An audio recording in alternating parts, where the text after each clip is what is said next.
So in my talk, I aim to propose an argument-based analysis of the problematic relation between Derrida's deconstruction on the one hand and Hegel's philosophy.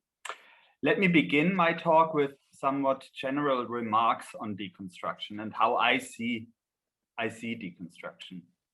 Deconstruction, as I see it, typically presents itself as a critical approach to philosophical and other texts, strictly context-bound, always engaging specific argumentative structures. Derrida says in this sense that the movements of deconstruction do not put a strain on structures from the outside. They are not possible and effective.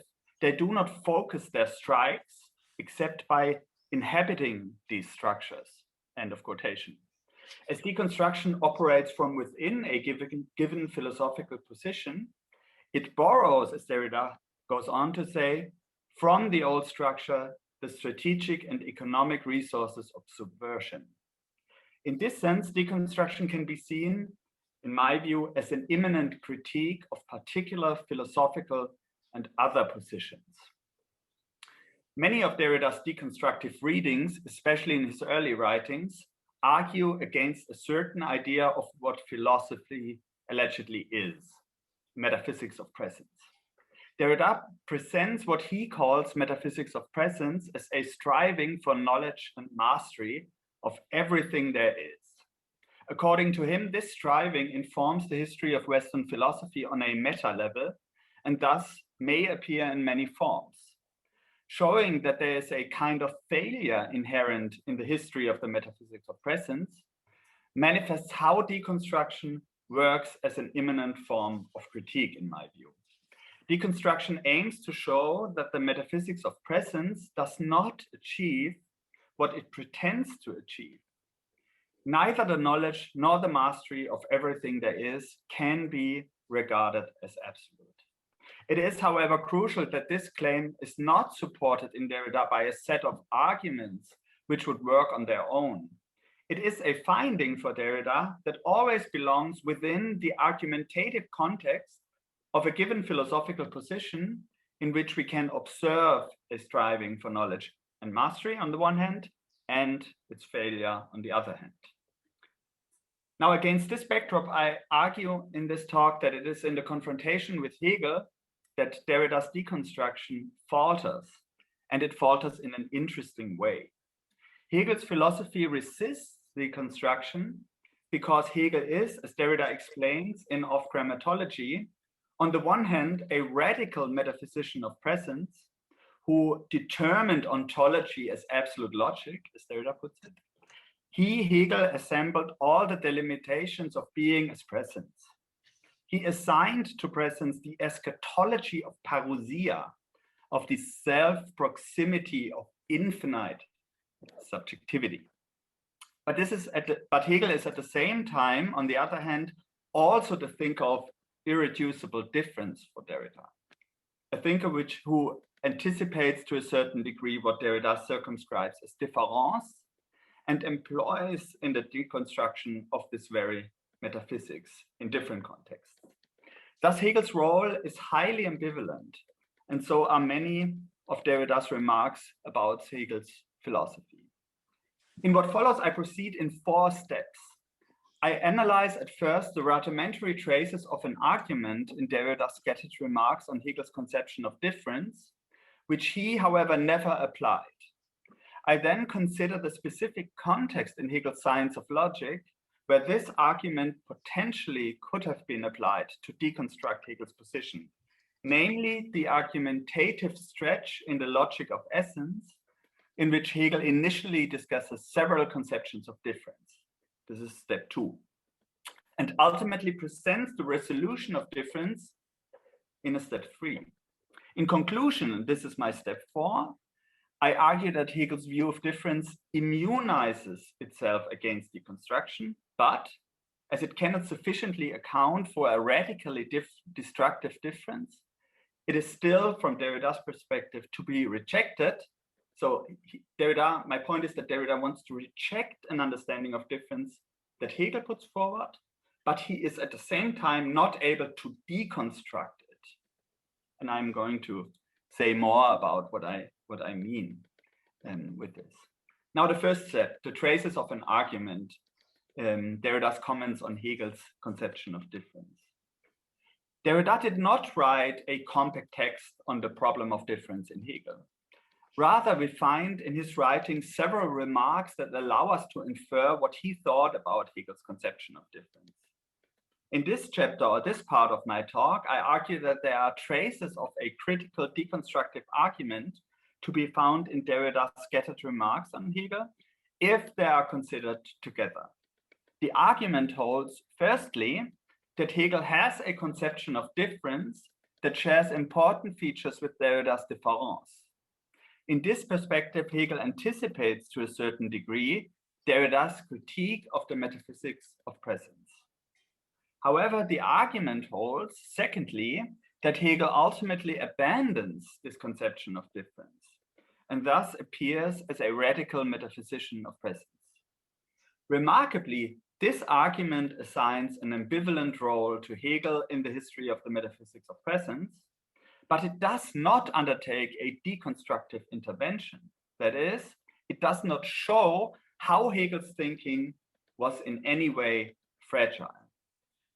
If we look at some of the most prominent among Derrida's remarks on Hegel, it may seem easy to discern why many readers have come to the conclusion that Derrida remains, subtleties aside, an anti-Hegelian thinker, which is wrong in my view, but it's still not simply wrong in the sense that it's totally mistaken from the beginning if you look at certain quotations from Derrida. Consider, for example, the following two quotations in which Derrida contrasts difference with Hegel's idea of Aufhebung. I'm not reading these quotations. I'm just offering my interpretation of them. Derrida suggests in these passages that he is critical of Hegel, whom he presents as a totalitarian thinker striving to integrate all difference into a single philosophical system. Whereas Hegel is set to work on the resolution, thus the reduction of difference, Derrida obviously claims that we should grant a much higher importance to difference as such, before and independent of its reduction. For Derrida, the conflictuality of difference can, as he emphasizes, never be totally resolved. In this context, however, it is almost impossible to overlook the fact that Derrida does not simply oppose Hegel. He rather takes an ambivalent, hesitant stance. And there's another large quotation. 3 points in this passage, that I'm not going to read out because it gets very complex. So 3 points in this passage deserve to be noted. Firstly, Derrida tells us that his view of difference could be distinguished from the conception of contradiction, which Hegel develops in the science of logic. Secondly, the problem with contradiction in Hegel is, according to Derrida, that it is oriented toward a resolution of difference. Thirdly, the resolution of difference is, for Derrida, the crucial problem. It instantiates a metaphysical synthesis in self-presence. Now, against the backdrop of these three aspects, the reason for Derrida's ambiguous position toward Hegel becomes conceivable. Even more quotations here. They are pretty common quotations. It's not that I discovered something that only I know of, so you will find these passages in many texts that deal with difference in Hegel and Derrida. Key in these passages are the almost absolute proximity and the profound affinity which Derrida acknowledges between difference and Hegel's conception of difference. Hence, difference on the one hand must designate a breaking point with Hegel. On the other hand, it cannot really break away from Hegel's philosophy because of the deep affinity that still connects difference with Hegel's conception of difference.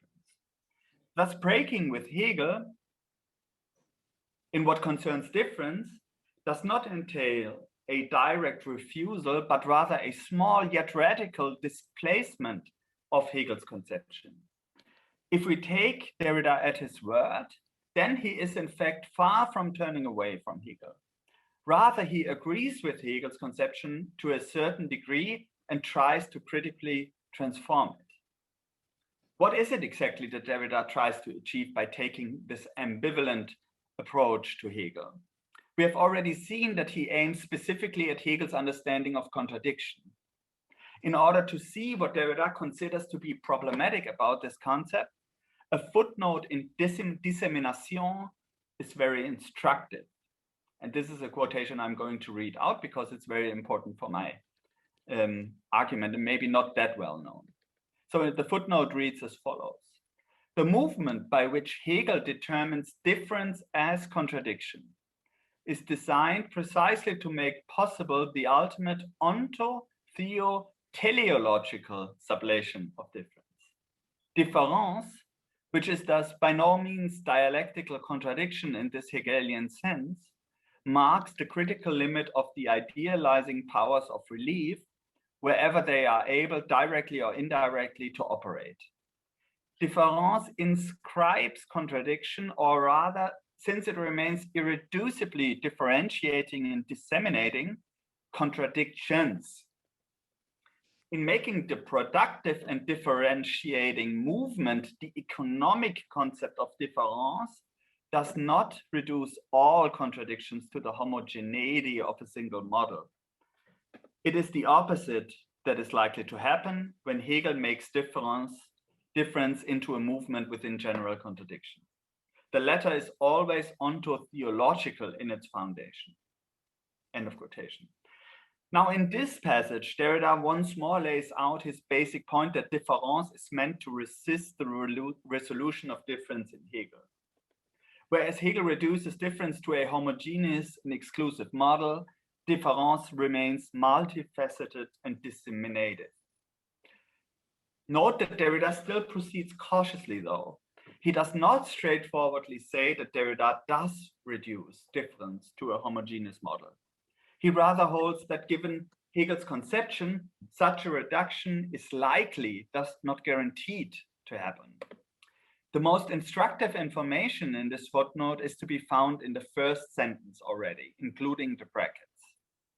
Derrida tells us there that Hegel determines difference as contradiction, and by doing this, he prepares the category of the ground in which the resolution of difference takes place. Thus, understanding difference as contradiction with Hegel implies a teleology that leads to the resolution of difference in the end. Furthermore, Derrida cites in brackets a sentence in German from Hegel's conception of absolute difference in the logic of essence. This is an important hint of where to look in Hegel's writings to find the analysis that is crucial for Derrida, even though he does not really comment on it in detail here. So in another footnote at the margins of Derrida's text, Violence and Metaphysics, we again find a statement about this conception, this Hegelian conception of absolute difference. This statement is more specific and sheds an interesting light on what exactly Derrida appreciates in Hegel's conception. I quote, "Pure difference is not absolutely different from non-difference. Hegel's critique of the concept of pure difference is for us here, doubtless, the most uncircumventable theme. Hegel thought absolute difference and showed that it can be pure only by being impure." This is the quotation. Derrida makes a direct claim here, and this is interesting. Difference cannot be considered independently from identity. Rather, difference is an impure concept. Pure difference is essentially for Derrida an impure difference. According to him, this is precisely what Hegel has shown in his consideration of absolute difference in the logic of essence, which he then cites extensively in this quotation, but I don't provide you with all he cites then, because it's just passages from Hegel. We come back to this though. In order to obtain a more precise idea of in what the homogeneity of a single model to which difference is allegedly reduced in Hegel consists, Derrida's early essay From Restricted to General Economy is an important final source. Derrida writes there that in Hegel, nothing must be definitely lost in death, and the notion of Aufhebung is laughable, as he puts it, in that it signifies the busying of a discourse, losing its breath as it reappropriates all negativity for itself. End of quotation. Derrida describes the logic of Aufhebung now in the following way. Another quote: a determination is negated and conserved in another determination, which reveals the truth of the former. End of quotation. As we will see, this description matches quite well the model of reflection that Hegel introduces in the logic of essence. Now, this was really fast, I imagine, these difficult quotations that I went through. So let me provide some in-between conclusion at this point, what I think is the outcome of everything that Derrida has said and I referred to so far. So before we turn to Hegel, the passages from Derrida's writings that we have considered so far enable us to extract the following argument. A, Derrida does not simply criticize Hegel. He affirms to a certain degree what Hegel calls absolute difference. What Hegel says about absolute difference must be to a certain degree compatible with the fact that difference for Derrida is multifaceted, disseminative, and irreducible to a single model. B, Derrida reproaches Hegel for resolving difference by reducing it to a single model of thinking about difference. The conception in which this begins to take place is, according to Derrida, that of contradiction in the logic of essence. This suggests again that what Derrida affirms in absolute difference must in one way or another get lost in the concept of the contradiction in Hegel.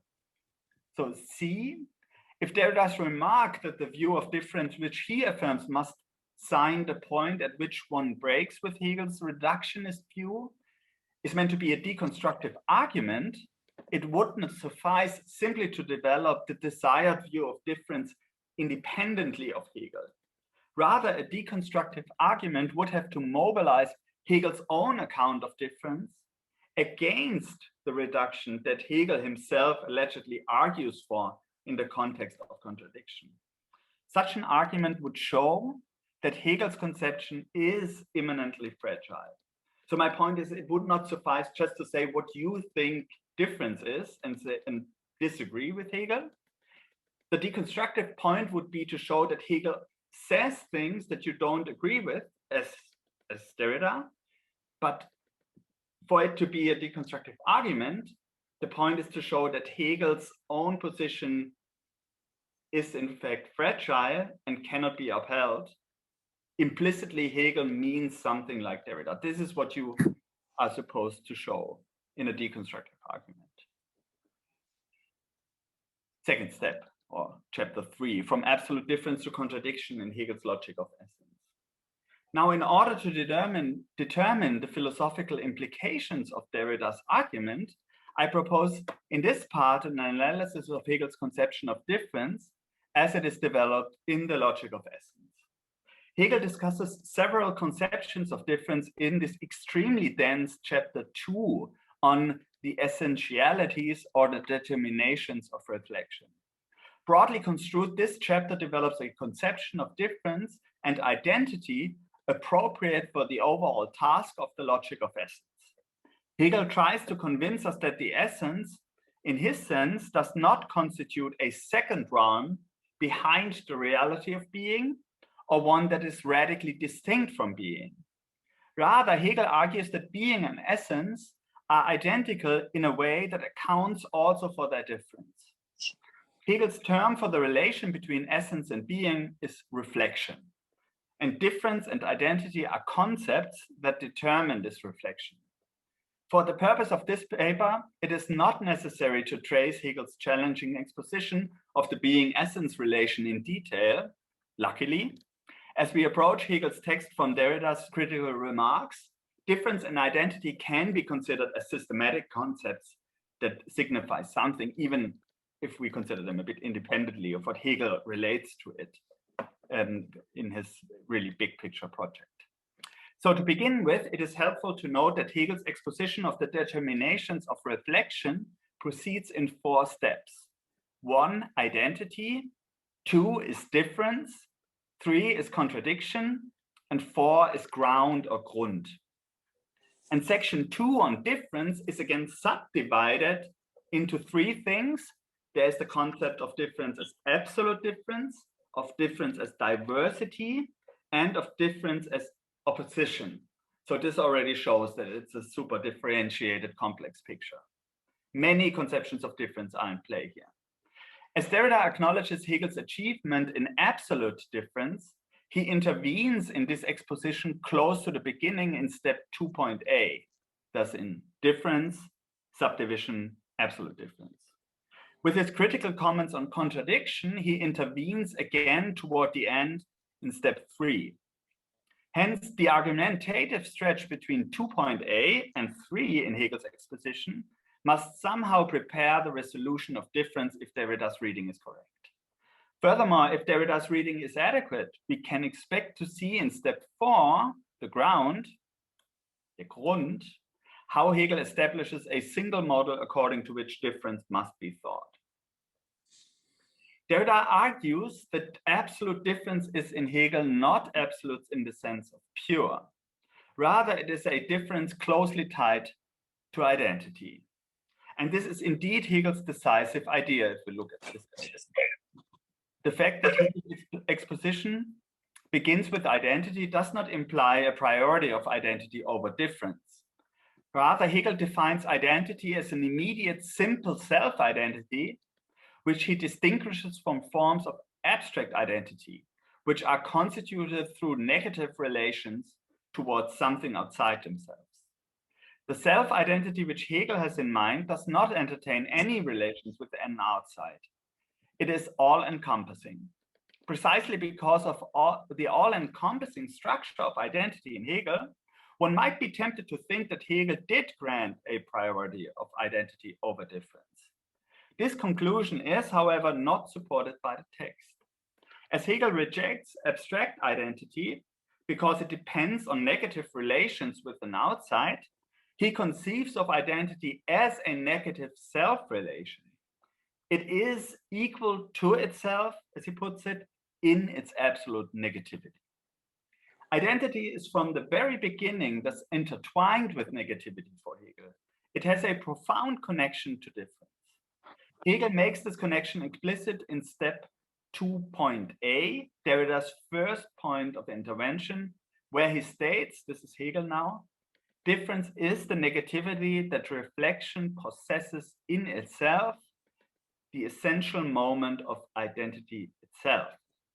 As a negative unity, identity proves to be difference. Identity is, as Hegel says, absolute non-identity. Now, it's important to note that Hegel does not entirely dissolve identity into difference when he says identity is difference. He describes a corresponding dynamic for difference as well. Difference, likewise, is only what it is as it entertains a negative relation with itself.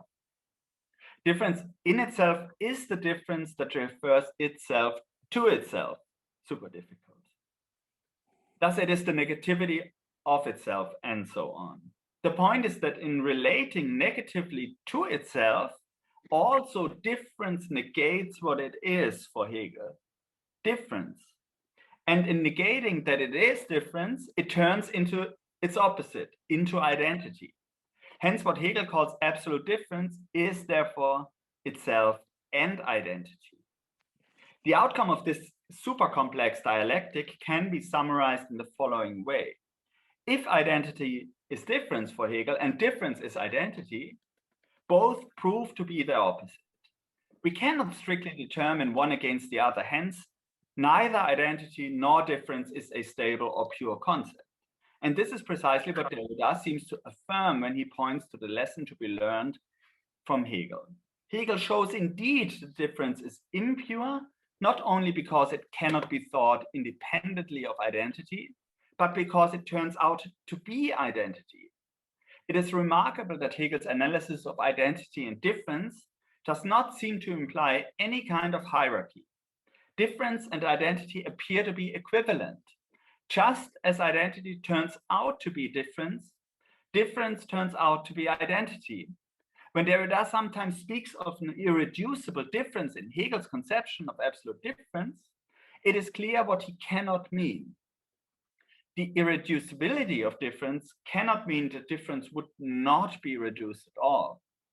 Difference is indeed reduced in Hegel in the sense of Latin reducere, to trace back, and even reduced to identity. But the point is that difference is reduced to an identity, which in turn is reduced again to difference. So if absolute difference becomes identity for Hegel, then this identity becomes difference as well. Hence, in this circle, difference is ultimately reduced to itself. The point is that it is not reduced to an ultimate principle which would escape this circle. Hegel prepares now the first step in the argumentative stretch between 2 point A and 3, with the claim that identity and difference cannot be considered exclusively in their constant transitioning into each other, that is, in their absolute difference. We have to take more steps. They must also be conceived as immediate self-sufficient unities for Hegel. In their immediacy, identity and difference relate to each other as different in general, indifferent to each other, and to their determinanteness. This is the conceptual kernel of diversity with which Hegel deals in step 2b. Diversity for Hegel is a relation between units that lack a substantial connection. What is diverse is by definition thus not identical, not the same, and thus completely different. The fact that diverse things are not the same implies, within the constraints of the logic of diversity, furthermore, that they allegedly are what they are without any dependence on the other. According to Hegel, this philosophical standpoint can be expressed in the proposition, all things are different, or no two things are alike. Hegel connects this view with Leibniz, who told the famous story about a futile search for two tree leaves that were exactly alike. Because the logic of diversity only highlights the non-identity of things without saying anything in specific about the things that are supposed to be diverse, diversity is, for Hegel and also for Derrida, I'd argue, a poor conception of difference. It is telling that Derrida does not say anything of this conception then. In fact, as diversity establishes non-identity and complete difference between a manifold of things, it establishes a kind of seemingly pure difference between entities that seem to possess stable identities on their own without any relation, negative relation to themselves. So I skip a few sentences and start again here. It deserves to be emphasized that Derrida would not have to anything against this destruction of diversity that comes in Hegel from the fact that he does not stop with a conception of difference as diversity, but rather goes on and proposes more perfect, better, as it were, conceptions of difference. Derrida's concern is the impurity of identity and of difference, and not of a pure difference, which is embodied by diversity. So opposition in step 2c of Hegel's account somehow re-establishes identity against the seemingly pure difference for which diversity stands in Hegel.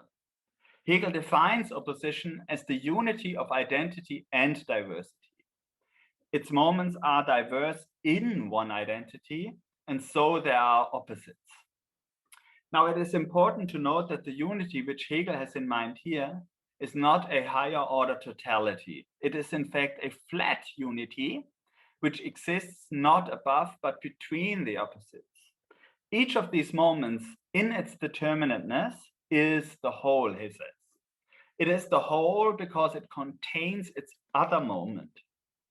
The whole, or the unity that connects two opposing things, consists in the fact that neither of these two things can be what it is without the other. In this regard, Hegel's point is not only that, for example, a thing which opposes another thing depends in its identity on the negation in the sense of an exclusion of the other. Hegel goes further as he argues that not being the other or being different from something else from the other is an essential part of the identity of this one thing. He therefore says, firstly, that each of the opposites refers itself to itself only as referring itself to its other. With this, he wants to say, secondly, that each is itself and its other. For this reason, each has its determinateness not in another, but within. Now, this quite radical idea is already the seed for the emergence of contradiction, which is so important for Derrida's reading. Contradiction in step 3 makes explicit an implication that lies in an opposition. Hegel recapitulates the basic structure of opposition in the following way. Each moment is self-mediated through its other and contains its other, but it is also self-mediated through the non-being of its other, and is therefore a unity existing for itself and excluding the other from itself. The important point is obviously that excluding the other and containing the other go for Hegel hand in hand. This point depends on the idea that if something contains its other, it is its other. And I think this is disputable, but Hegel sees it that way. And if it at once is the other and excludes the other, it essentially excludes itself from itself. Hegel introduces the terminology of the positive and the negative to describe this logical relation. We can consider, for example, a thing as something positive, then it is what it is. In its positivity, it depends on the exclusion of another thing to which it is by definition opposed. Hegel explains that this thing's positivity is contradictory because by excluding of the negative, it makes itself into a negative, hence into the other, which it excludes from itself. I know this is very dense. The positive excludes its other, the negative. Yet, as it excludes something from itself, it turns out to be in itself a negative as well. And if it is itself a negative, and the negative is what it excludes from itself, it ultimately excludes itself from itself. This is at least how Hegel argues and turns around this problem in a self-referential way. It excludes itself because it becomes its opposite, and thus precisely that which it negates. For Hegel, this is what constitutes the absolute contradiction of the positive, which is also immediately the absolute contradiction of the negative. The negative too thus constitutes itself through a negation, namely through a negation of the positive. By negating the positive, the negative excludes the positive and can thus be what it is.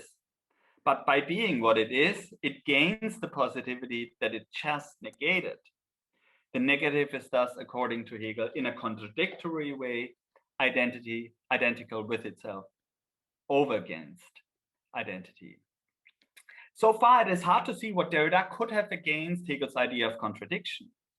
The point is that with the positive and the negative, Hegel does not introduce completely different concepts. Rather, he merely seems to deepen the initial understanding of identity and difference that he put forward. Identity and difference, the positive and the negative, are both the opposite. So identity is difference and the positive is the negative, and vice versa. Since contradiction remains intertwined with identity, it can still be considered as an impure difference. And in this context, Hegel states that difference as such is already implicitly contradiction. Derrida mentions this quotation in German in the footnote in Dissemination that I turned to, and I told you that I'm not going to read out what he quotes from the German text.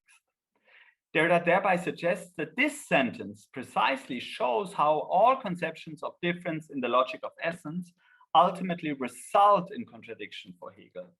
However, it is not contradiction as such that appears as a problematic concept from Derrida's point of view. As it emphasizes the self-exclusion of the positive and the negative, it is in fact a radical version of exactly the conception that Derrida appreciates in Hegel. As Derrida says in the footnote in Dissemination, the problem with contradiction consists in its preparatory function for the resolution of difference. But this resolution of difference does not happen in contradiction already. This is a very detailed point, I admit, right? But I try to make something out of it. So contradiction is a problem because it prepares the resolution of difference, but not pulls it through, as it were. Hegel's grounding of difference and the difficulty of its deconstruction, this is the point, I think, where the problem that Derrida addresses really becomes manifest. The problem of resolution of difference that he argues against. So the problem of the resolution of difference becomes manifest in Hegel's statement in the chapter on contradiction, that contradiction resolves itself. In the context of this resolution, Hegel introduces the concept of ground as step 4.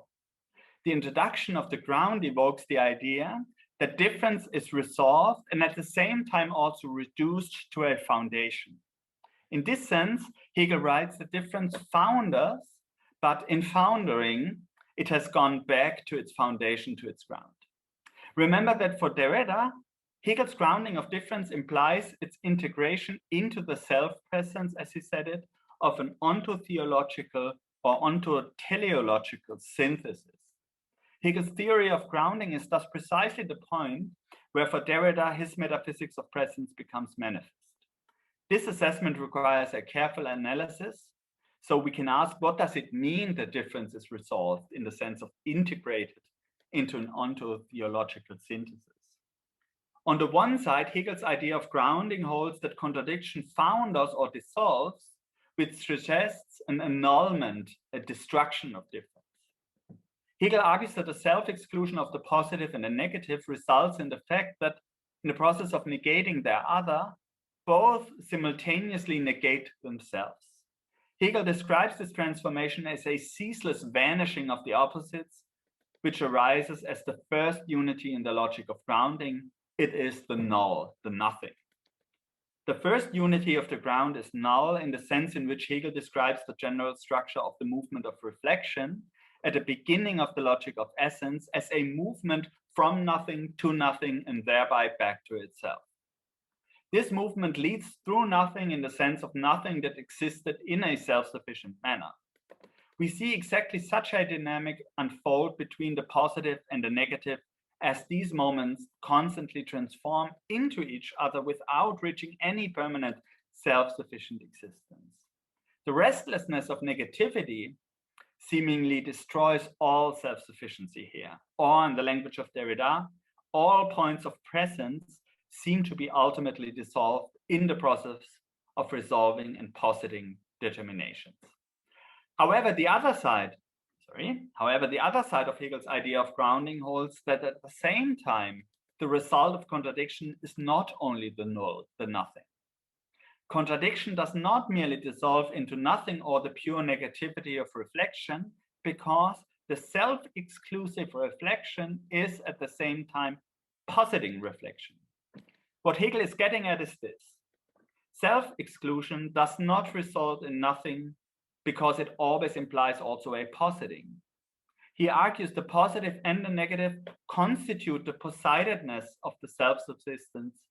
Their own self-negation sublates it. It is this posidedness which in truth found us to the ground in contradiction. Now, the point of this difficult argument here is that it emphasizes the posidedness of self-subsistence, and it speaks of the foundering of the posidedness of self-subsistence and not of self-subsistence as such. The first aspect of the resolution of contradiction, which led to a nullity, could suggest that there was nothing self-subsistent, positive, or present left in Hegel. Everything, as it were, seems to get lost in a black hole of negativity. Hegel, however, makes clear that both determinations, the positive and the negative, still have self-subsistence, but a self-subsistence which is aposited and be simultaneously negated and suspended in the logic of self-exclusion. Though in this sense, Hegel concludes that self-subsistence makes itself into a positiveness and equally sublates this positiveness. And precisely in this process, difference has not only foundered, but in foundering, it has gone back to its foundation, to its ground. Now, in the latter sense, contradiction does not dissolve into null and nothing, but it finds its true ground. Determining in what this ground consists is not easy. Hegel's ground is obviously not a substance or a supreme being in the traditional sense of an ontological entity, which some of Derrida's statements suggest. Based on the arguments Hegel develops at the beginning of the logic of essence, the ground is nothing but the reflective movement in which the dissolution of a determination is always accompanied by a new positive. Every resolution of a positive leads to a negative, which in turn appears again as a positive, and so on. Likewise, every resolution of a negative implies the positing of a positive, and so on as well. In this logic, Hegel's grounding of difference obviously does not entail a simple neutralization of difference in an overarching unity. Other than Derrida says in at least one of his statements, the ground is not a third which would simply incorporate difference. Yet Derrida is right that with the introduction of the ground, Hegel does in fact reduce all contradictions to the homogeneity of a single model. And this is a theoretical move which is, on Derrida's account, always ontothéological in its foundation. Hegel's logic of grounding introduces a model, I would argue, which defines that every negation always involves the positing of something positive. So this is the simple outcome, as it were, from the very complex argument that Hegel comes forward with. There's thus no pure negation for Hegel without a positive. Hegel emphasizes that the positing of both is one reflection and necessarily one reflection. In the course of a single movement of reflection, not only do both the positive and the negative prove to be contradictory determinations, but their resolution immediately results in the emergence of the opposite determination. So in the introduction to the science of logic, Hegel explicitly declares that this complex model is of almost universal significance for his philosophical project. I quote, "The one thing needed to achieve scientific progress, and it is essential to make an effort at gaining this quite simple insight into it," it's not that simple in brackets, well, but it's important, "is the recognition of the logical principle that negation is equally positive, or that what is self-contradictory does not resolve into a nullity, into abstract nothingness."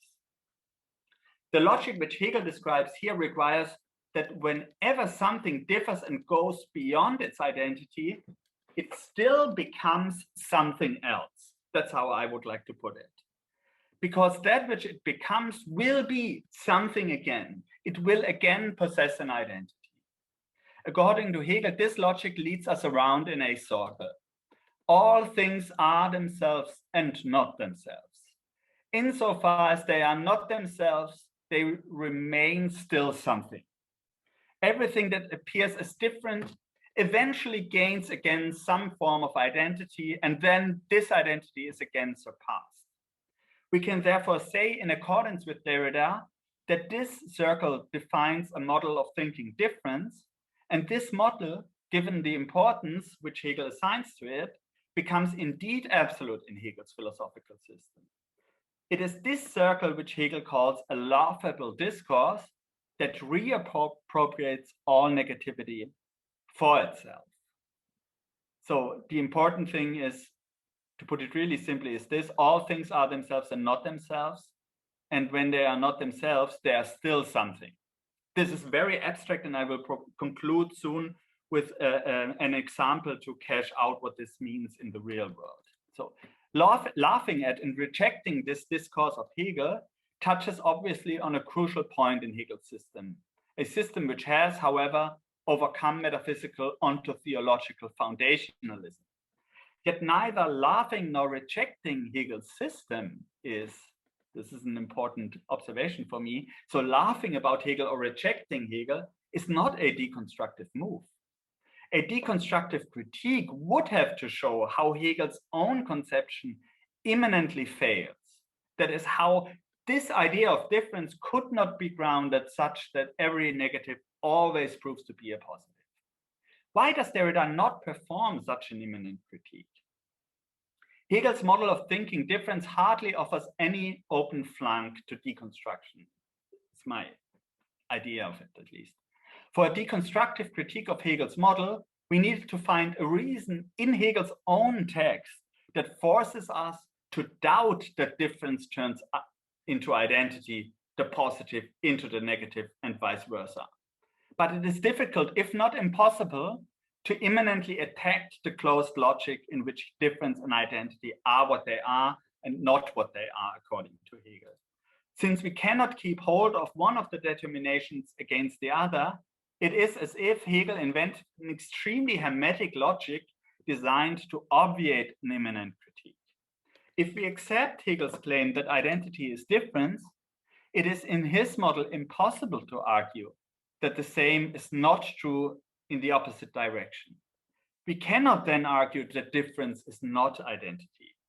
If we wanted to uphold the latter, we would have to deny as well that identity was difference in the first place. The question with which Hegel leaves his readers seems to be whether they want to either accept or reject his position altogether. And I arrived at the concluding part of my paper, the destructiveness of difference and its containment. The fact that Derrida does not deconstruct Hegel's model of difference and identity, of course, leaves the question open why he is critical of it. So he is critical of it, I'm not denying this, but he does not deconstruct it because it's so hard to deconstruct it. But why is Derrida critical of it? The mere fact that this model is exclusive seems to be the decisive point for him. And exclusivity is a problem if it literally excludes concrete possibilities to conceptualize issues that need to be thematized. An example of such an issue from one of Derrida's latest books, Rogues, 2 Essays on Reason, reveals, in my view, that Derrida's and Hegel's conceptions meet, but also where a point of disagreement lies. Derrida, and I provide this example to conclude my argument, because it has been super abstract up to this point, and I can provide something more concrete.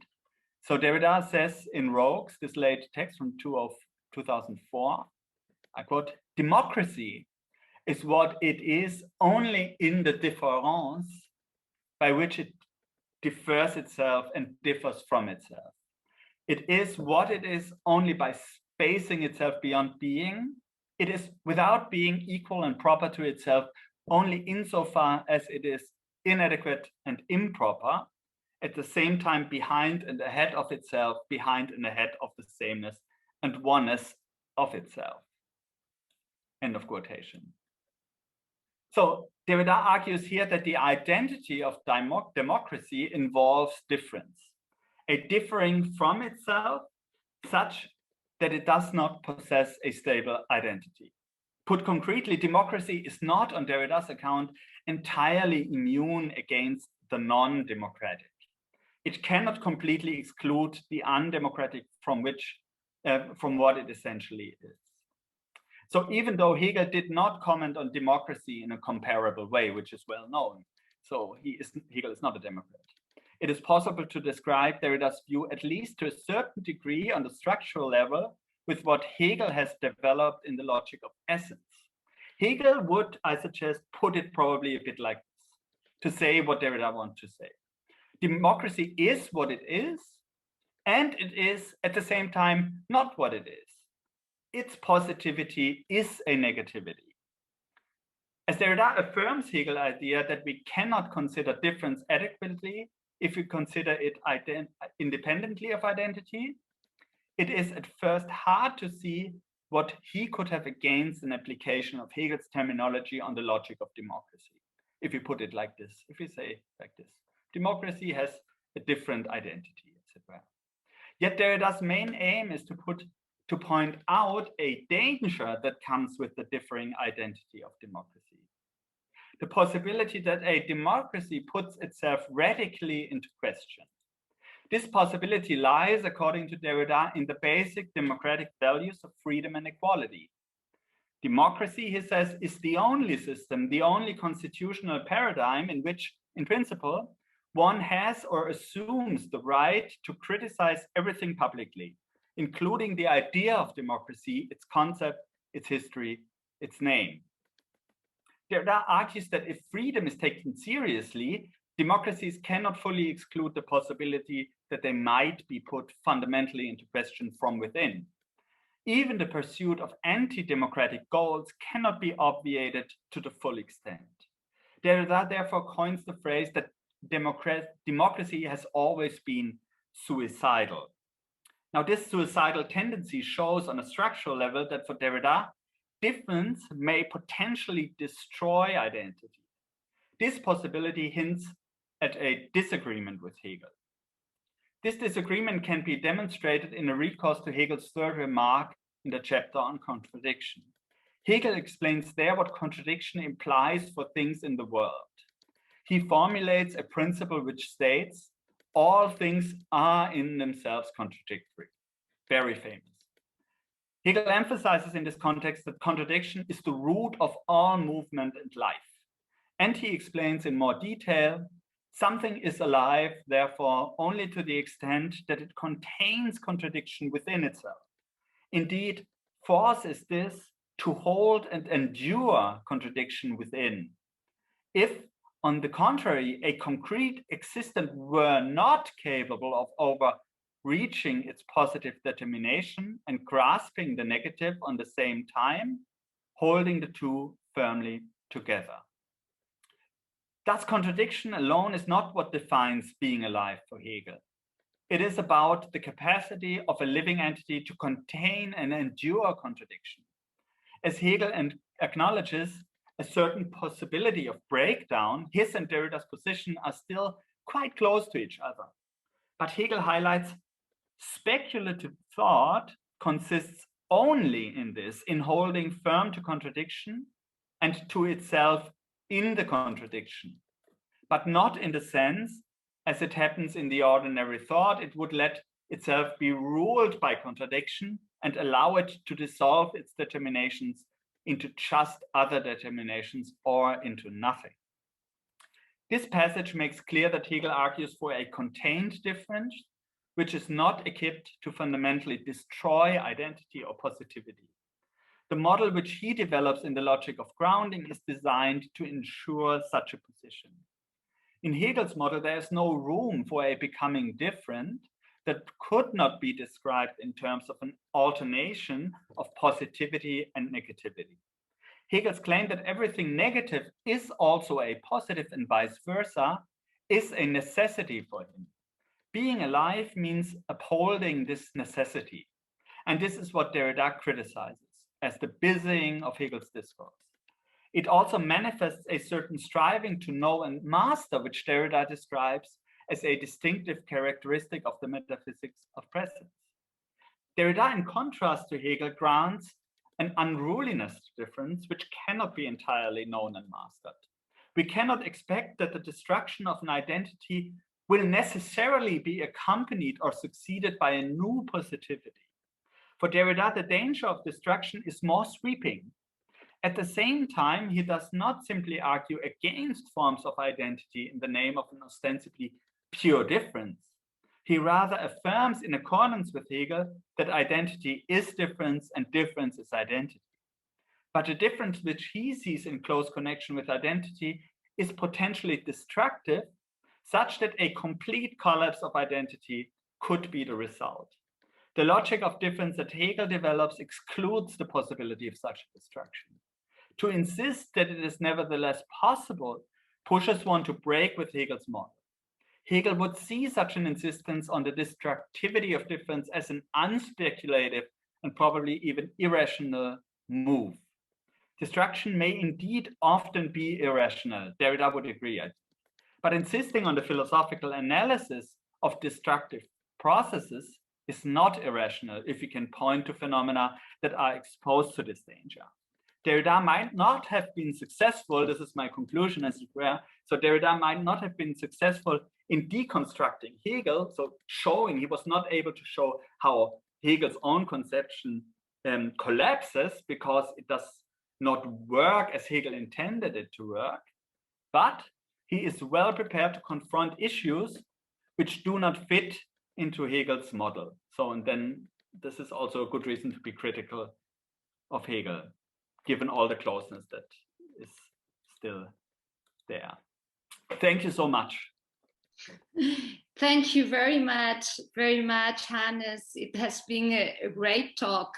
It's been very nice. So, yes, we have now the Q&A session. If you are already prepared with your questions, go ahead, please. You know how to raise your hand, or you do it? You go to reactions, to the reactions icon, and then you find at the bottom, you will find this levantar la mano, raise your hand. And I should be able to see who. Okay, Patricio, I have already seen you. So, and also Edgar, who is fast? I don't know. Patricio, okay, you go first, Patricio. ¿Se me oye bien? Sí, muy bien. Bien. Hablaré despacio, pero no por solemnidad, sino para que se entienda, me entienda. Gracias. Bueno, primero una breve observación a la ponencia primera de Xavier Insausti. Vamos, lo diré muy abiertamente, no he podido dejar de experimentar una considerable resistencia al planteamiento, en el sentido muy concreto de que, bueno, era necesaria claramente la evocación del libro de Sartre sobre Genet, se impone, pero al mismo tiempo hay que recordar que la columna derecha de Glas es una crítica radical con muy buen humor de la ontoteología de la liberación, ¿no? Como le llamaba Derrida a los libracos de Sartre. También hay que recordar que, aparte de la escena esa de tirar a la basura el libro, previamente está la escena del propio Genet tirando al fuego ese libro, ¿no? Bien, quería expresar mi resistencia, ¿no?, a ese planteamiento. En cuanto a la ponencia de Schülein, sería, por un lado, muy de acuerdo en todo digamos, la argumentación, porque es realmente una argumentación con una base textual muy rigurosa. Estaría de acuerdo, ¿no? Entre otras cosas, se confirma que efectivamente una desconstrucción solo puede desconstruir si habita la estructura que pretende desconstruir, ¿no? De ahí toda la ambigüedad, ¿no?, de la operación, que no es simplemente destrucción. Pero claro, efectivamente, la diferencia, si he entendido bien, que se propone ahí, es que Hegel está totalmente a resguardo, se defiende, digamos, de una manera al mismo tiempo total e inconsciente de la posibilidad de la destrucción, ¿no? Digamos, la diferencia de Hegel no pone en peligro la historia, en definitiva. Bien, yo subrayaría sobre todo, creo, para diferenciar a Derrida de Hegel, este término, que a veces Derrida lo pone en mayúscula, ¿no?, de danger, el peligro. Incluso eso me recuerda, no sé si estoy hablando demasiado, que un texto en principio poco hegeliano, pero al final yo creo que muy hegeliano, creo que ni lo nombra, que es las páginas finales de de la introducción al libro de Husserl, bueno, al ensayo de Husserl sobre el origen de la geometría. Ahí se habla de diferencia, también con mayúscula, aunque no todavía con A. Y yo diría que la diferencia entre la diferencia de Hegel y la diferencia de Derrida está en esa, diríamos, ese someterse al danger, al peligro de destrucción. Una observación filológica, añadiría, a mí me parece que, por así decirlo, el núcleo del que parte los movimientos más radicalmente implicados en la lectura de Hegel es el ensayo que presentó al seminario de Jean Hippolyte, ¿no? El pozo y la pirámide, el puits y la pirámide. A mí me parece que no se puede hacer economía, digamos, de esa referencia porque me parece clave y especialmente clave para, bueno, también para entrar de una manera fecunda, si la palabra es posible en este contexto, en la columna de la izquierda de Glas. Bueno, por otra parte, es fácil recordar que la columna izquierda de Glas es, digamos, los restos de una tesis inacabada sobre Hegel bajo la dirección de Jean Hippolyte. Bueno, esto doy excusos por mi larga duración. ¿Se me ha oído? Perfectamente, nada en absoluto. Muchas gracias, Patricio. Tienes la palabra, Hannes. No, Javier, ¿no está? ¿O? ¿Perdona? Primero, Javier. Pues Javier, no te Que conteste Javier primero. Perdón, se me había olvidado. La primera pregunta ya se me pasó. Xavier, tú eres el primer aludido. Tienes la palabra.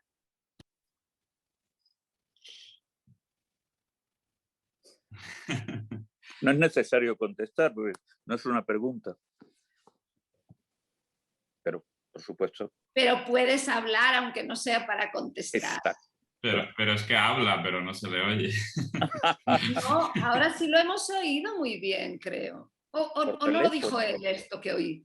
No, lo dijo Patricio. Vale. No se te oye, Javier, pero...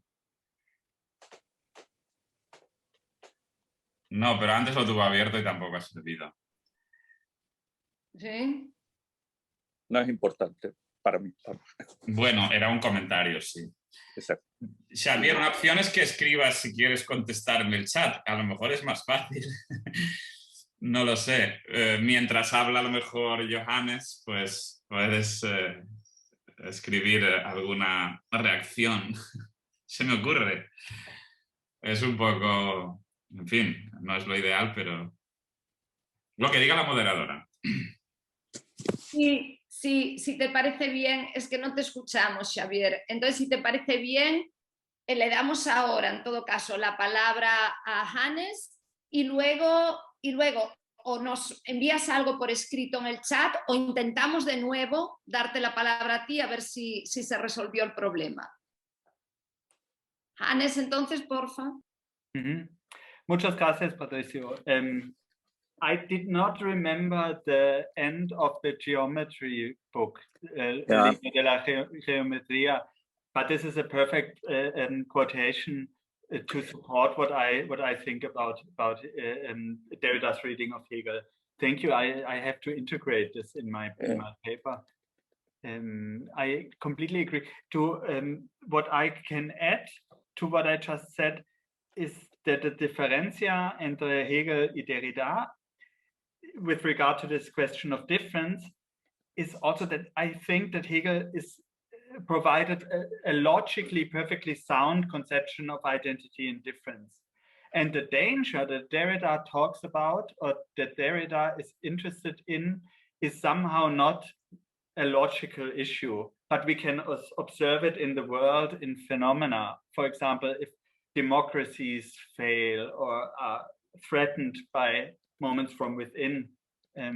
So it's hard to attack Hegel from a logical standpoint, but it's easier to attack Hegel when we see that his methodology does not help us always to describe the problems we encounter in the world. And I think Derrida is the better, is the more interesting author. So, muchas gracias. Welcome. Vale, tienes la palabra, Edgar. Vale, pues yo también quiero agradecer a los dos las dos intervenciones a Xavier sobre todo, bueno, me han resultado muy sugerentes muchas cosas que ha dicho y me han entrado ganas de acometer la lectura de muchas cosas que no conozco o bien o en absoluto. Así que no tengo exactamente una pregunta, una duda sobre qué plantearle. Pero a Johannes sí que querría hacerle una pregunta concreta, por lo menos una. Creo que tendría dos, pero como creo que la primera será un poco larga, bueno, un poco solo. Tú me dices, si no se entiende, me lo dices, porque me interesa mucho tu opinión. Entiendo. Ok. Tiene que ver con tu... Bueno, tu argumento a mí me parece muy, en fin, que se sigue muy bien y muy convincente, pero me interesa en realidad el momento en que termina el argumento acerca de qué significa difference en la lógica de Hegel. Y entonces dices que quizás lo que a Derrida le parece más inaceptable es que se dé a entender que hay un único modelo, una única manera de entender la relación entre la identidad y la diferencia, o lo positivo y lo negativo, etc. Un único modelo. A mí me parece también muy acertado por tu parte que te fijes en eso. Me parece que tiene sentido que eso sea lo que le tiene que molestar, digamos, a alguien como Derrida.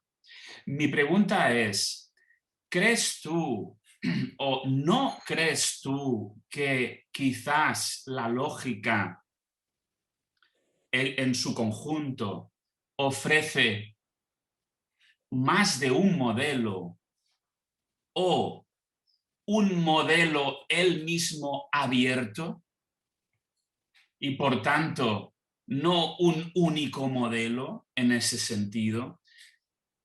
Esta es una manera de hacer la pregunta.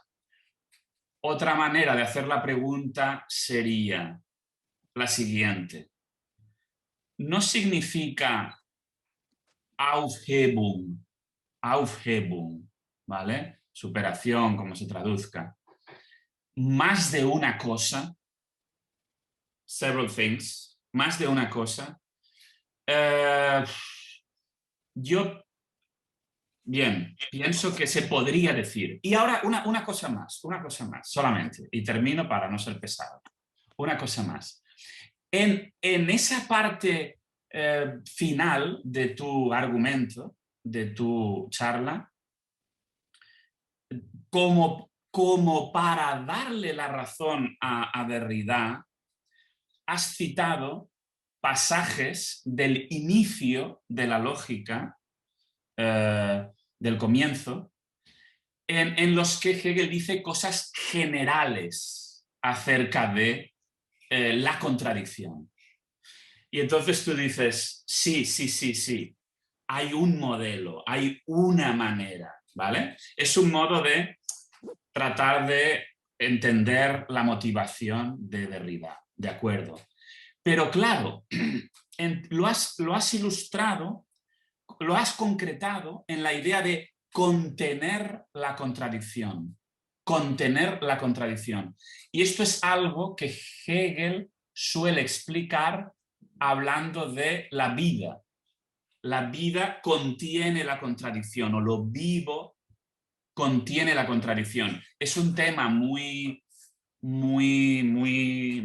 saliente al final de la lógica y también en la filosofía de la naturaleza y en otros lugares. Pero si pensamos en qué significa contener la contradicción, desde luego no significa anular la contradicción, dejar atrás la contradicción, dejar de lado la contradicción, no lo significa.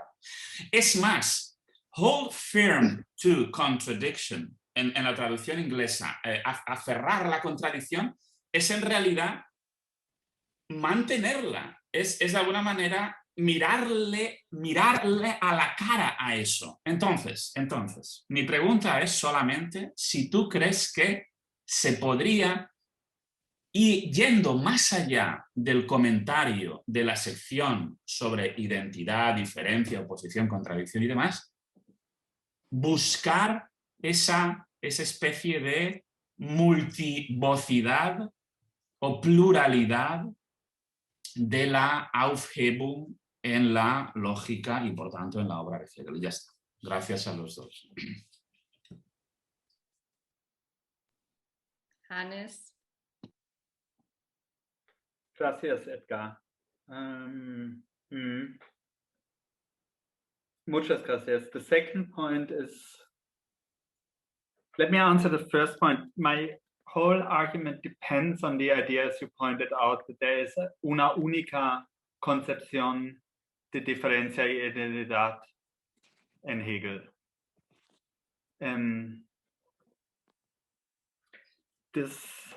And I read everything that I presented as supporting this idea, but the problem then would be that this is only true, this holds only true on a very structural, superstructural level. Okay. And I would say that I would self-critically admit that especially in his lectures, Hegel leaves this model. It goes beyond this model. I would admit that. But I would still think that there's this conviction that every negation will result in the positing of something new on this very structural level. And I think I would defend this general idea as a guiding principle of Hegel's whole philosophy. Maybe he leaves it a bit in his lectures, but I have to think about this. It's a great question because it attacks an important point of the argument. And even the second question you raised is even more of a challenge to what I said. If mantener la diferencia is actually what it means to what happens in life. So difference is not, I suggested a bit that difference is reduced and destroyed and done away with in life. But everything Hegel says in the philosophy of nature also suggests that difference in all kinds, also in organic life, it comes up again and again, and it's not simply reduced. Thank you especially for this second question, because I have to think about this more. I would still say then, but this is provisional now, I would still say that in life then, mantener la diferencia comes back to the problem that there will always be this alternation of positivity and negativity and back, but not a loss of the form of positivity. This danger is not given. But several ideas come to my mind now because of your question. For example, the question of death in the philosophy of nature is something that should be considered against this backdrop. Gracias.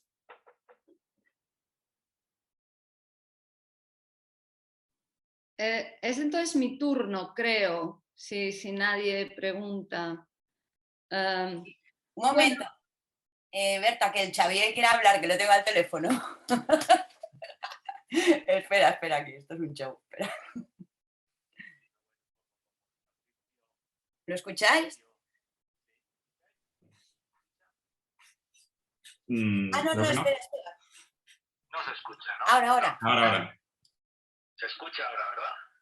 Sí, ahora sí. Bueno, oye, no, muchas gracias a Patricio por el comentario, pero evidentemente esa resistencia que él define como tal, yo la puedo entender, pero evidentemente el texto de Sartre lo salvó la Simone de Beauvoir, lo cual quiere decir, entre otras razones, que a Simone de Beauvoir no le pareció tan mal el texto. Y de hecho, en las obras completas de Genet actualmente sigue estando el texto el primer volumen es el texto de Sartre. Y los comentarios de Susan Sontag no son en nada negativos. O sea que hay indicios de que evidentemente el texto de Sartre tiene algo más que, diríamos, esa parte que, bueno, pues que dentro del texto de Derrida aparece quizás como no tan, bueno, pues como un poco aparece un poco como contra el texto de Sartre, pero yo creo que el texto de Sartre no se agota en esa lectura de Derrida, ni muchísimo menos. Creo que ahí hay elementos muy interesantes que muy valiosos, que vale la pena seguirlos reflexionando, digamos, de algún modo, ¿no? Y de hecho, creo que yo lo que voy viendo cada vez más es que la misma filosofía de Sartre se ve en gran parte influida por el texto de los textos de Genet. O sea que eso también algo quiere decir toda esta historia, ¿no? Bueno, sin más, si ahí lo dejamos, seguiremos hablando. Muchas gracias.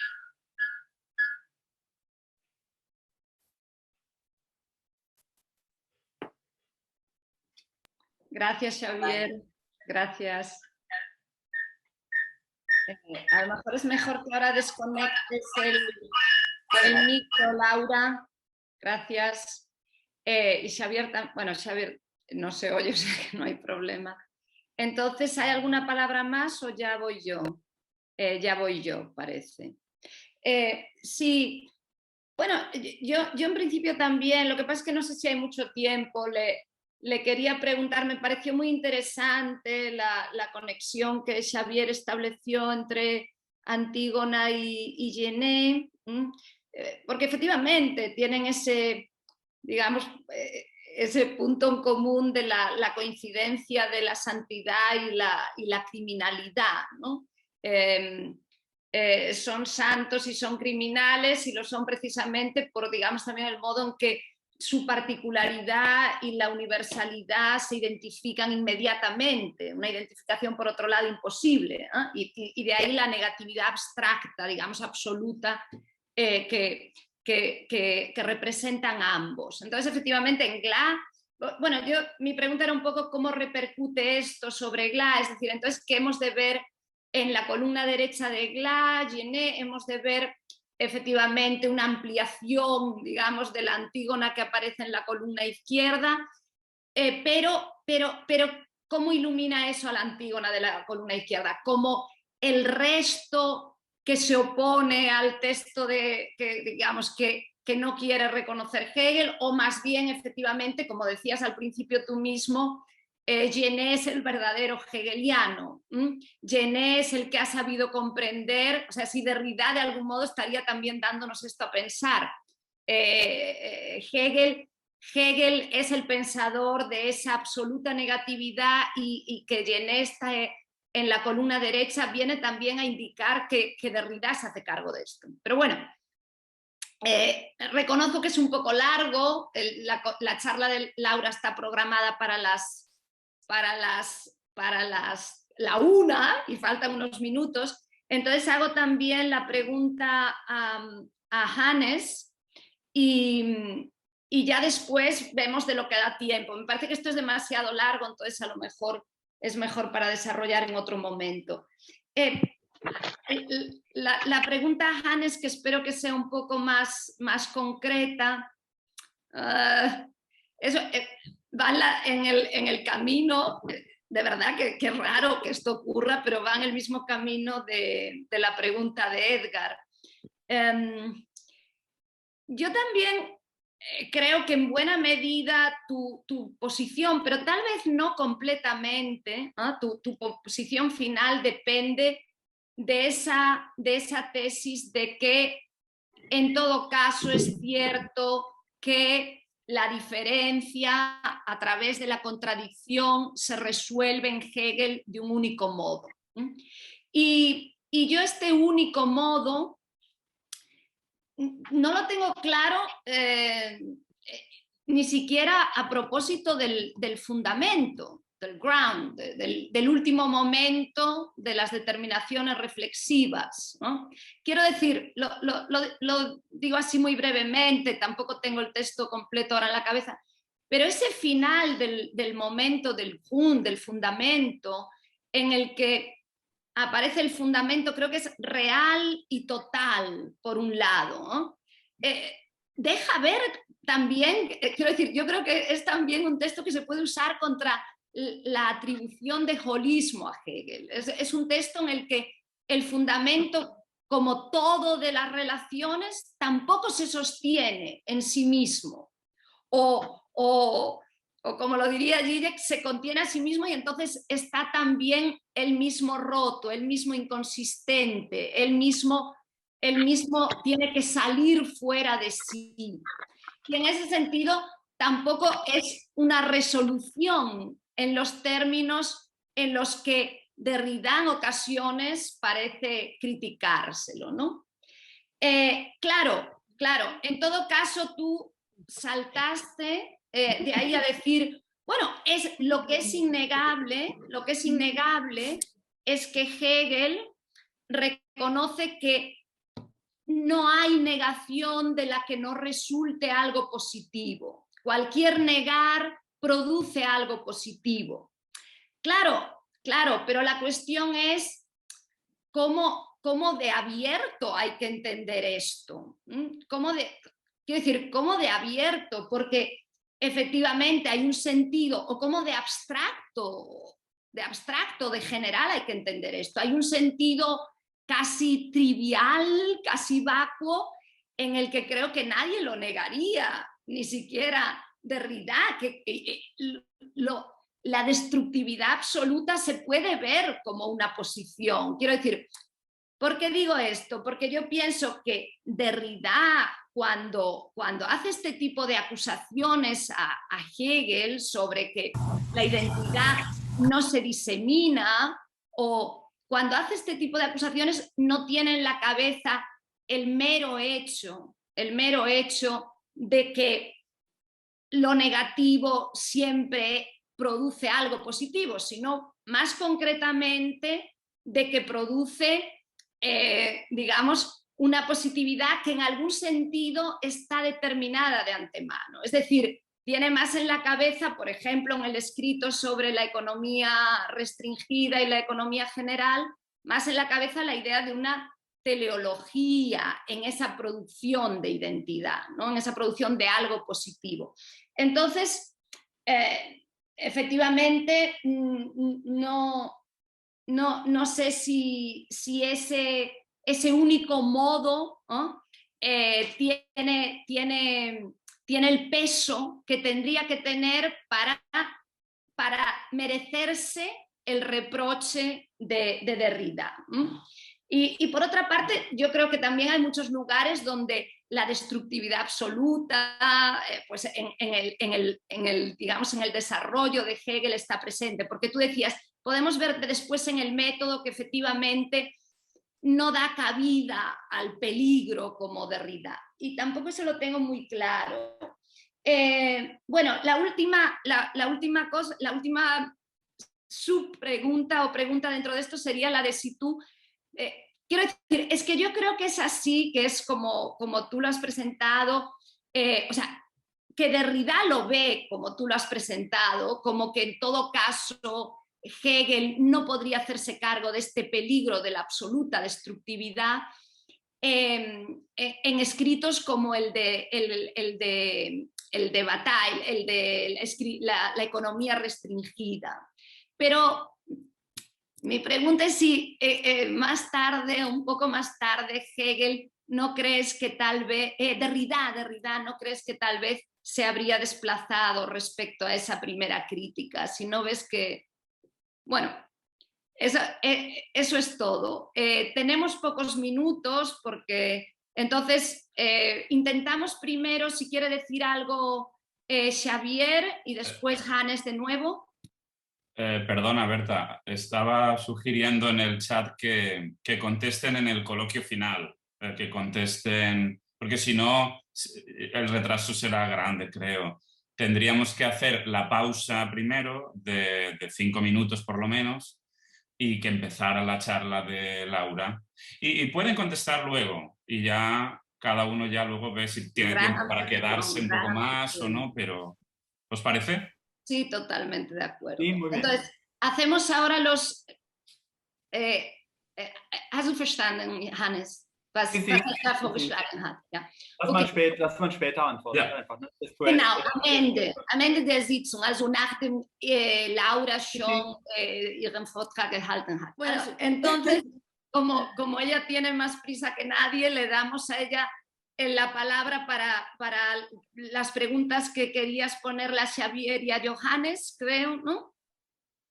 Creo que tenías preguntas y después ya hablan ellos y después los demás. Vale. Nada, yo voy muy rápido. No, solo respecto a Xavier, que me ha encantado esta frase de para llegar a ser nada es necesario, no, para llegar a ser todo es necesario no ser nada en nada. Pues, me parece muy interesante porque justamente Supansik lo que dice es que la mujer es nada, que ser mujer es ser nada. Entonces, realmente esta relación entre Genet y Antígona me parece muy, muy fructífera desde este punto de vista. No sé, ya lo buscaré. Y de otro lado, a Johannes, pues le quería comentar esta cuestión de la aporía respecto a la contradicción en la democracia. Pues esto sí, si hay que verla como una contradicción, como parecía que decías, o si hay que verla como una tensión, como una aporía irresoluble, y que cambia en el concepto de diferencia verla de un modo u otro.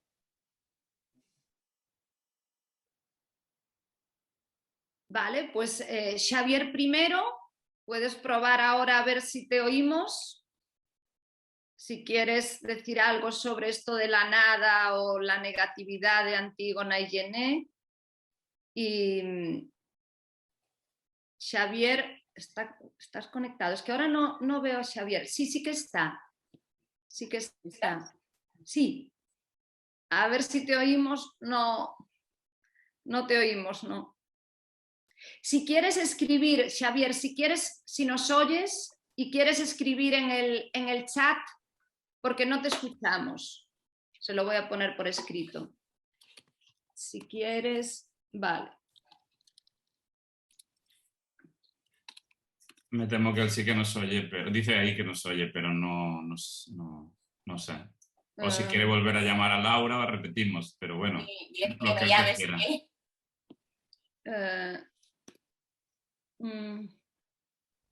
bueno, y entonces, mientras tanto, mientras escribe o se conecta con Laura, le damos la palabra a Johannes, que ahora ya tiene una lista de preguntas. Gracias, Laura. If I understood you correctly, your question was how I see the concept of aporia in Klar in relation to the concepts of difference that I was talking about, right? Was this correct? Yes, yes. Yeah. And contradiction, especially contradiction, in relation to contradiction. Good question, yes. Aporia, I don't see a big difference. Well, between contradiction, this is a difficult question. I think that the aporia is a concept that Derrida affirms, in my understanding. So he likes the concept of aporia, and with regard to contradiction, Derrida is always a bit hesitant. So this is the first difference. And from my reading from Glas, I always conceived of the concept of aporia as a way, in the classical Greek sense, that you cannot proceed straightforwardly. You cannot really proceed straightforwardly. That's the aporia. There are two things that are, two alternatives that somehow are opposed. And this does remind one actually of contradiction somehow. I'm afraid I have not a satisfying answer to your question, Laura. This is interesting because I should think about this. From what you said in your talk, though, I had the impression that it was very much compatible with what I was trying to say about the conceptions of difference that Derrida was is defending throughout. So I'm just a bit hesitant with regard to the concept of aporia that I have to think more about, but I found it very convincing what you were presenting. And my impression was after Laura's ponencia that Berta and Edgar's critiques were sort of the same a bit, right? Berta, the questions you had to Laura were a bit similar to those you had to my presentation. And then I was wondering if you would go as far as saying, Berta, that we should actually, we don't really need to go beyond understanding of difference that we find in Hegel. Would you go as far as saying that Hegel can account with his conception of difference already for most of what Derrida wants to account for? Okay, my point was not exactly that one, but more the idea that if we renounce on contradiction, as Derrida tries to do, we also lose, maybe it was not a critique, it was a question. If we then lose also the subversive potential that the dialectics have, I mean, because you are right in the sense that I refer to your talk regarding this idea that Derrida tries not to use the concept of contradiction because he thinks it is if you use it you are bound to, or you will finish by resolving it. That's right. Yeah. And the way not to finish like that, not to have such an end, would consist of thinking, as you said, of this impossibility to decide between different options, or this coexistence of different options. And this is a naive conception, sort of, or uncritical, potentially uncritical conception of difference. I think you said this was that was my that was the direction I was trying to hint or to yes. Yeah, this is interesting. Everything hinges on this problem also that Edgar was pointing to.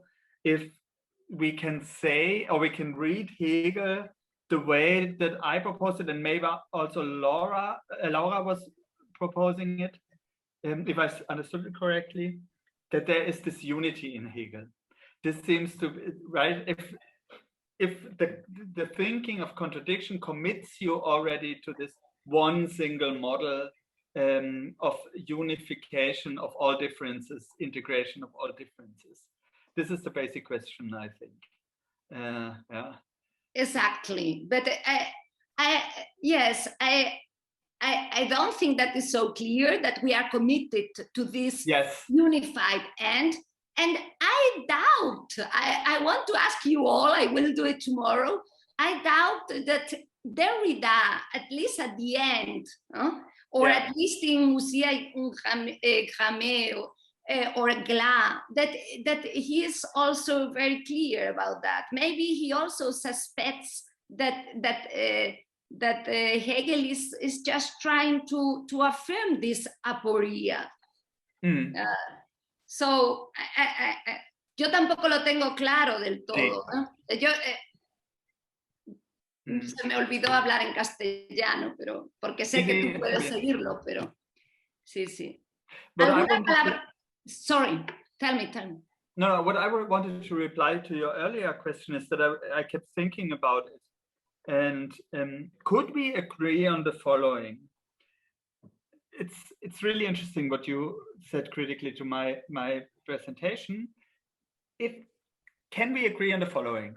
Hegel describes methodologically at certain points in his writings the method he uses, like the method, but the method, the big picture of his approach in this, as Edgar was also pointing to at the beginning of the logic, this general outset of what he's doing, in a way that suggests that there is a resolution into unity. But what Hegel in fact is doing in his philosophy is cannot be adequately described by the standards of the descriptions of his method that he comes forward with. So Hegel is actually much more interesting and has much more interesting things to say about that difference and identity than what his general considerations of this relation might suggest. I would immediately agree to this. Yes, and I would maybe add to what you have just said, that even in that superstructural level, as you called it before, even when he makes such general affirmations, there are not only these ones saying we will have a positive result or things like that, but also other ones where he denies the possibility of a unified unity or identity, where also in that level, in the level of general considerations, you have many of them that do not match with the general idea of a teleology or a final unity, a final resolution. I think so. Yes. Good, yeah. Thank you very much. Thank you very much. I think estamos en el punto clave más importante. Sí. Sí, really.